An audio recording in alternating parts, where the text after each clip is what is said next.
शुभागमन हुआ गुरु का शुभागमन। सुस्वागतम सुस्वागतम भक्त कहे गुरु सुस्वागतम।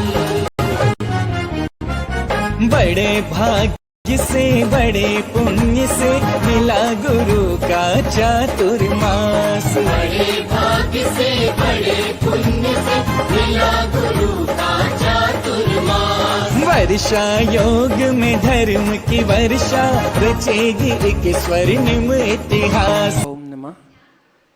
चलिए शाम का वक्त गुरु भक्ति के समय प्रारंभ करते हैं गुरु वंदना गुरु प्रार्थना के साथ। आज की गुरु भक्ति। गुरुदेव गुरुदेव गुरुदेव गुरुदेव गुरुदेव गुरुदेव। तू ही माता तू ही पिता है, तू ही माता तू ही पिता है, तू ही सच्चा देव गुरुदेव। हे अंतर्यामी जग के स्वामी, हे अंतर्यामी जग के स्वामी,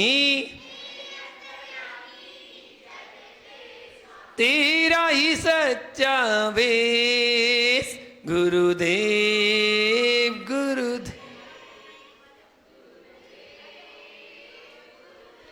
तू ही दिवाकर तू ही सुधाकर, तू ही दिवाकर तू ही सुधाकर। तुझ में न रागी न देश गुरुदेव गुरुदेव।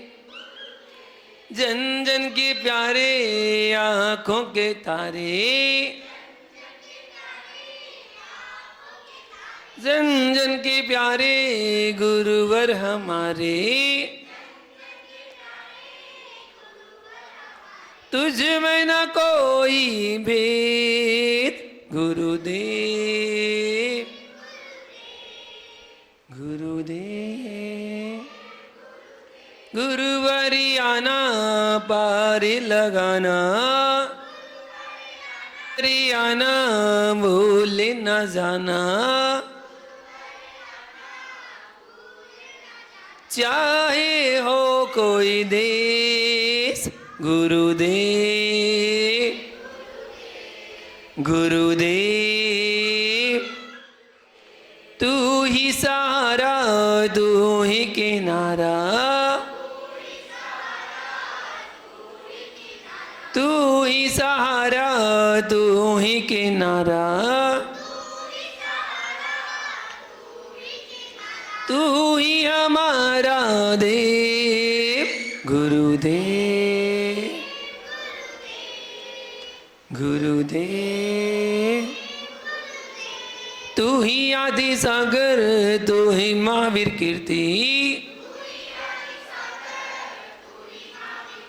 तू ही विमल सागर तू ही सन्मति सागर। तू ही विराग सागर तू ही विशुद्ध सागर। तेरे ही नाम अनेक गुरुदेव